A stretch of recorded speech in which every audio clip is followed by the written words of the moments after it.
Hey, what's up everyone? Thank you for joining another video.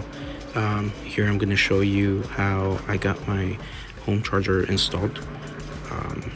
This is where the site is. As you can see, the technician is certified. He got all his materials out here. He did have to cut a little piece of the drywall to get in there. So as you guys can see, I made a hole.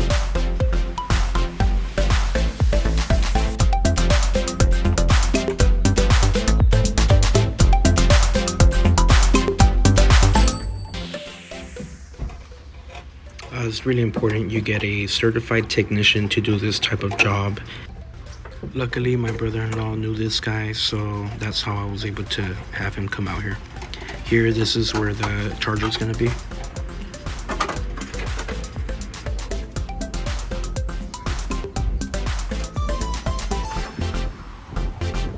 He needed some space, so I had to move the sofa and a few other things I had in the way. Everything worked out. This is the actual outlet that is needed.